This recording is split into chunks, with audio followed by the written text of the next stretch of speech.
जय हिंद विद्यार्थियों, कैसे हो आप सभी। स्वागत करता हूं आपका राजनीति विज्ञान की क्लास में। विद्यार्थियों, उम्मीद करता हूं आप सभी अच्छे होंगे, अच्छे से अपना अध्ययन है वो कर रहे होंगे। और जैसा कि पता है आपके बोर्ड एग्जाम है वो बहुत पास में है, तो आप है वो बहुत ही अच्छे तरीके से आपकी तैयारी में जुटे होंगे। और आपकी इसी तैयारी में हेल्प करने के लिए मैंने आपकी राजनीति विज्ञान एनसीईआरटी कक्षा 12 की एमसीक्यू सीरीज है वो स्टार्ट कर रखी है। और इस एमसीक्यू सीरीज के अंतर्गत आज हम आपकी राजनीति विज्ञान की जो सेकंड बुक है स्वतंत्र भारत में राजनीति, उसका जो फर्स्ट चैप्टर है राष्ट्र निर्माण की चुनौतियां, तो उस चैप्टर का एमसीक्यूज पर्सन है वो हम करने जा रहे हैं। तो ये जो एमसीक्यूज पर्सन है वो आपके वन लाइनर और जो वस्तुनिष्ठ प्रश्न है, रिक्त स्थान वाले प्रश्न है, उनके साथ साथ बड़े प्रश्नों में भी काम आने वाले हैं। तो इन प्रश्नों को आप बड़े अच्छे से पढ़ें। आप वीडियो पॉज करके कमेंट बॉक्स में अपना उत्तर दीजिए कि आपके कितने प्रश्न सही हो रहे हैं। और सबसे अंत में आप मुझे कमेंट करके बताना कि आपके टोटल प्रश्नों में से कितने प्रश्न सही हुए हैं और कितने प्रश्न गलत हुए हैं। और अंत में एक कमेंट ये भी करना कि आप कौन सी जगह से, कौन से जिले से है वो ये वीडियो देख रहे हैं। तो चलिए आपका समय नहीं गंवाते हुए वीडियो को शुरू करते हैं, क्लास को शुरू करते हैं। और पहला प्रश्न देखिए कि भाग्य वधु से चिर प्रतीक्षित भेंट यानी ट्रिस्ट विद डेस्टिनी नाम से प्रसिद्ध भाषण किस प्रधानमंत्री ने दिया। तो आप बताइए मुझे कमेंट बॉक्स में, ट्रिस्ट विद डेस्टिनी नामक भाषण किसने दिया था। बिल्कुल, चार ऑप्शन आपके सामने है, नरेंद्र मोदी, पंडित नेहरू, लाल बहादुर शास्त्री या इंदिरा गांधी। बिल्कुल, इसका ऑप्शन नंबर 2 है वो उत्तर सही होगा। पंडित जवाहरलाल नेहरू ने संविधान सभा के एक विशेष सत्र को संबोधित करते हुए ये भाषण है वो दिया था। दूसरा प्रश्न देखिए, हिंदुस्तान के लिए कौन सा साल अभूतपूर्व हिंसा, विस्थापन और त्रासदी का साल था। वो साल बताना है जिसमें हिंदुस्तान ने बहुत दुख सहे, विस्थापन भी सहा, लोगों में हिंसाएं हुई, काफी त्रासदी हुई। तो बताइए वो साल कौन सा था, 1947 का, 57 का, 67 का या 1977 का। बिल्कुल बताइए, आप अपना उत्तर कमेंट बॉक्स में मुझे बताएं। बिल्कुल 1947 का साल है वो भारत के लिए अभूतपूर्व हिंसा, विस्थापन और त्रासदी का साल था। अगला प्रश्न देखिए, तीसरे प्रश्न की तरफ चलते हैं। स्वतंत्र भारत के सामने प्रमुख चुनौती थी। देखिए भारत के सामने प्रमुख चुनौतियां कौन कौन सी थी ये आपको बताना है। देश को एकता के सूत्र में बांधना, लोकतंत्र को स्थापित करना, या आर्थिक विकास करना और गरीबी को मिटाना, या यह सभी। तो बिल्कुल बिल्कुल बताइए मुझे। बिल्कुल तीनों चुनौतियां यानी ऑप्शन नंबर 4 उपयुक्त सभी, ये तीनों चुनौतियां भारत के सामने थी। देश को एकता के सूत्र में बांधना, देश में लोकतंत्र की स्थापना करना और देश का आर्थिक विकास करना और गरीबी को मिटाना, ये तीन प्रमुख चुनौतियां हैं वो भारत के सामने मौजूद थी। अगला प्रश्न देखिए, स्वतंत्र भारत के प्रथम प्रधानमंत्री कौन थे। स्वतंत्र भारत के प्रथम प्रधानमंत्री बताना आपको कौन से थे। राजेंद्र प्रसाद थे, पंडित नेहरू थे, लाल बहादुर शास्त्री थे या सुकुमार सेन थे। बिल्कुल पंडित नेहरू है वो भारत के प्रथम क्या थे, प्रधानमंत्री थे। अगला प्रश्न देखिए, पांचवा प्रश्न क्या है कि द्विराष्ट्र सिद्धांत की बात किसने कही। द्विराष्ट्र सिद्धांत, ये बात किसने बोली। तो सिद्धांत ये कहता है कि भारत किसी एक कौम का नहीं बल्कि हिंदू और मुस्लिम दो कौमों का देश है। ये बात किसने बोली, बिल्कुल किसने बोली, मुस्लिम लीग ने, जिसकी स्थापना होती है 1906 के अंदर ढाका बांग्लादेश में। और इसके जो प्रमुख थे आजादी के समय वो थे मोहम्मद अली जिन्ना।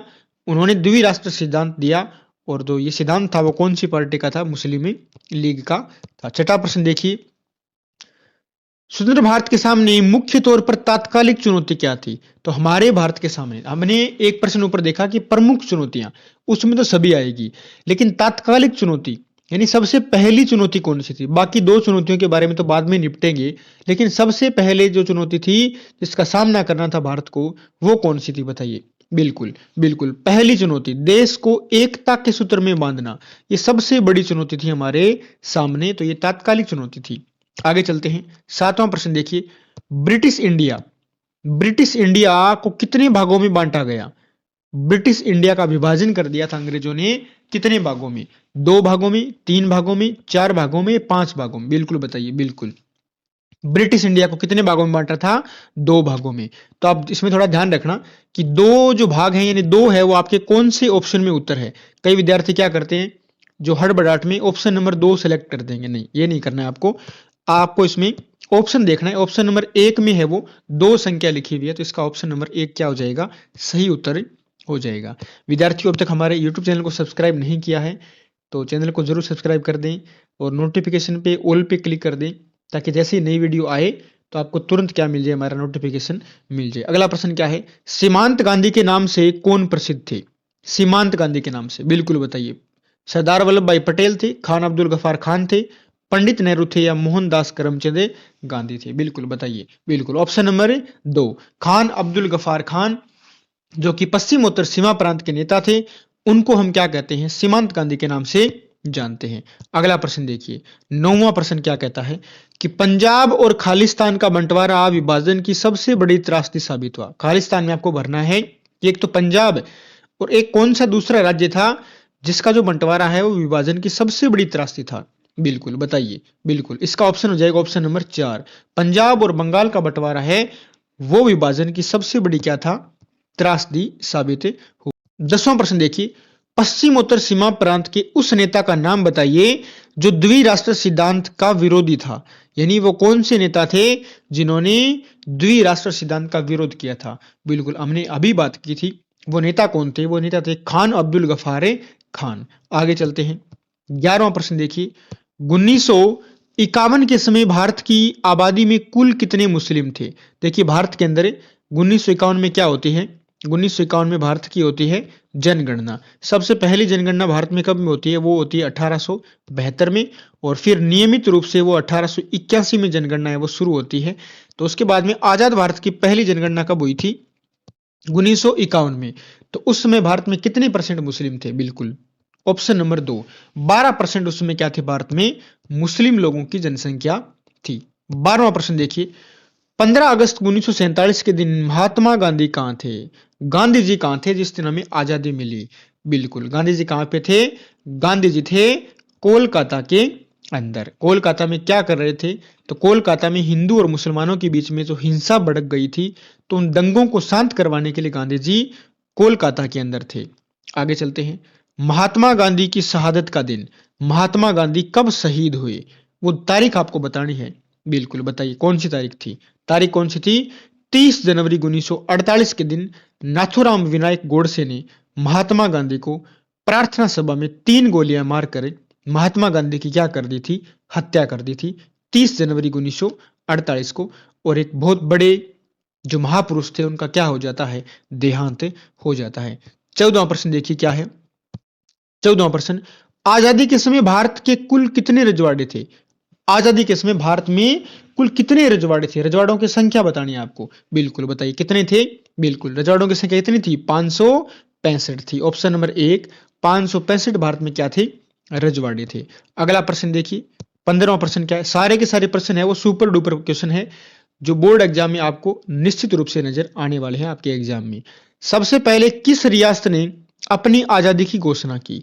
यानी अंग्रेजों ने एक बात यह भी बोल दी थी कि आजाद भारत में जो ब्रिटिश इंडिया है वो तो 2 भागों में बंट जाएगा, उसके बाद में जो रियासतें हैं, जो रजवाड़े हैं, वो अपनी मनमर्जी का रास्ता चुन सकते हैं।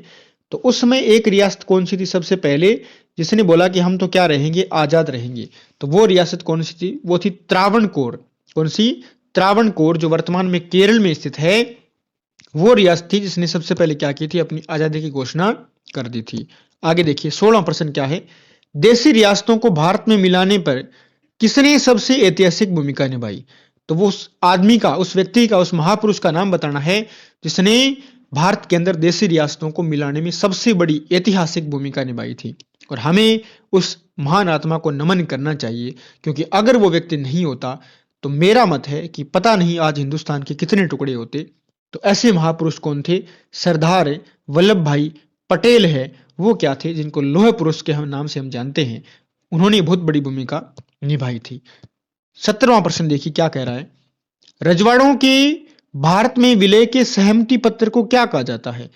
तो जिस भी रजवाड़े को भारत में मिलाया उस रजवाड़े के राजा ने एक सहमति पत्र पर हस्ताक्षर किए थे, और उस सहमति पत्र का नाम बताना है आपको क्या था। बिल्कुल क्या नाम था, इंस्ट्रूमेंट ऑफ एक्सेशन। क्या नाम था, इंस्ट्रूमेंट ऑफ एक्सेशन उसका नाम था।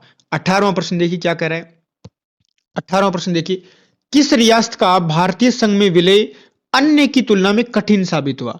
वो रियासत बतानी है आपको, जूनागढ़ है, हैदराबाद है या मणिपुर है। बिल्कुल बताइए, तीनों का ही, यानी ऑप्शन नंबर 4, हैदराबाद का, जूनागढ़ का और मणिपुर का, तीनों का विलय है वो कठिन साबित हुआ था। और इसमें एक नाम आप और ऐड कर दीजिए, वो रियासत कौन सी है, वो है कश्मीर।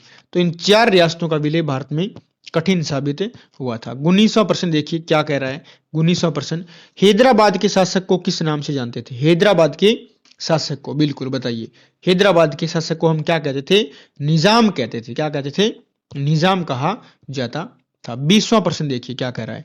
एक अर्धसैनिक बल जिसे हम रजाकार कहते हैं, उसका संबंध किस रियासत से है। रजाकार क्या थे, अव्वल दर्जे के सांप्रदायिक अत्याचारी थे, जिन्होंने गैर मुस्लिमों को निशाना बनाया और विशेष तौर पे महिलाओं के साथ उन्होंने बहुत बड़ी हिंसाएं की। तो वो रजाकार है, उनका संबंध किस रियासत से है आपको बताना है। बिल्कुल, ऑप्शन 4 आपके सामने है, अपना उत्तर कमेंट बॉक्स में मुझे दीजिए। बिल्कुल, हैदराबाद, हैदराबाद रियासत है, उससे संबंध है किसका, रजाकारों का। 21वां प्रश्न देखिए, 21वां प्रश्न क्या कह रहा है। कौन सी देशी रियासत यथा स्थिति समझौते के पक्षधर थी, यानी ऐसी कौन सी रियासत थी जिसने नवंबर 1947 में भारत के साथ में यथा स्थिति को बनाए रखने का समझौता किया कि एक बार जो स्थिति है उसको हम आगे के समय तक, यानी 1 साल तक वो समझौता था बनाए रखते हैं, उसके बाद में देखेंगे। तो वो रियासत थी कौन सी, हैदराबाद। और इस 1 साल के समय के बीच में भी जो सरदार पटेल थे, उन्होंने लगातार है वो निजाम से संपर्क बनाए रखा। अगला प्रश्न देखिए, 22वां प्रश्न क्या है। बोधचंद्र सिंह किस रियासत के महाराज थे। महाराजा बोधचंद्र सिंह, इनका संबंध किस रियासत से है। बिल्कुल, इनका संबंध है मणिपुर रियासत से। आगे चलते हैं, 23वां प्रश्न क्या कर रहा है। 23वां प्रश्न देखिए, भारत का पहला भाग कौन सा है जहां सार्वभौम मताधिकार के सिद्धांत को अपना करें जून 1948 में चुनाव करवाया गया। आजाद भारत का पहला राज्य या पहला भाग जहां पर सार्वभौम वयस्क मताधिकार के सिद्धांत को अपना कर कब करवाए, जून 1948 में चुनाव करवाए। और वो रियासत कौन सी है, वो रियासत है मणिपुर। कौन सी है, मणिपुर। 24वां प्रश्न देखिए क्या कह रहा है। 24वें प्रश्न की तरफ चलते हैं। सन 1920 में कांग्रेस का अधिवेशन हुआ, तो 1920 में कांग्रेस का किस शहर में अधिवेशन हुआ था वो आपको बताना है। बिल्कुल, नागपुर अधिवेशन हुआ था कांग्रेस का 1920 के अंदर। 25वां प्रश्न देखिए क्या कह रहा है। 25वां प्रश्न अच्छा प्रश्न है। दिसंबर 1952 में भाषा के आधार पर गठित होने वाला प्रथम राज्य था। तो यहां से 2 प्रश्न बनते हैं। एक तो दिसंबर 1952 में भाषा के आधार पर गठित होने वाला प्रथम राज्य कौन सा था, और या फिर उसका गठन कब होता है, दिसंबर 1952 में। बिल्कुल, आंध्र प्रदेश नाम वो राज्य था जो क्या हुआ था, पहला राज्य बना था भारत में भाषा के आधार पर। अगला प्रश्न देखिए, राज्य पुनर्गठन आयोग कब बनाया गया। राज्य पुनर्गठन आयोग, स्टेट रीऑर्गेनाइजेशन कमीशन कब बनाया। बिल्कुल, 1953 के अंदर बनाया गया था। ऑप्शन नंबर 2 आपका क्या हो जाएगा, सही हो जाएगा। इसने रिपोर्ट कब दी, 1955 में। इसके अध्यक्ष कौन थे, फजल अली थे। और राज्य पुनर्गठन अधिनियम कब पारित हुआ।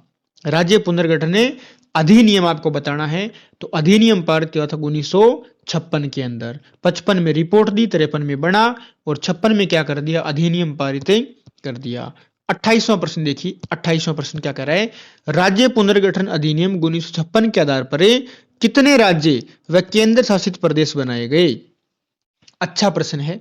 तो 1956 के राज्य पुनर्गठन अधिनियम के तहत कितने राज्य बने थे और कितने यूटी बनाए गए थे वो आपको बताना है। बिल्कुल, ऑप्शन नंबर 1, 14 राज्य बने थे और 6 बने थे केंद्र शासित प्रदेश, यानी यूनियन टेरिटरी बनाए गए थे। 29वां प्रश्न देखिए क्या कह रहा है। 29वें प्रश्न की तरफ चलते हैं कि निम्न में से ऐसे राज्य का नाम बताइए जो पहले केंद्र शासित प्रदेश था।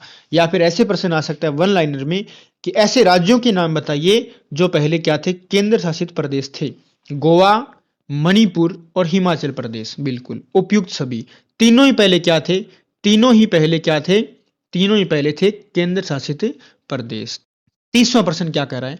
गुजरात व महाराष्ट्र राज्य बनने से पहले किस मूल राज्य के अंग थे। यानी गुजरात और महाराष्ट्र को किस बड़े राज्य से काटकर बनाया गया, तो वो राज्य कौन सा था, वो राज्य था मुंबई। उस समय इसको बंबई प्रांत कहते थे। तो बंबई से काटकर गुजरात और महाराष्ट्र को नया राज्य बनाया गया। 31वां प्रश्न देखिए, तेलंगाना राज्य कब बना?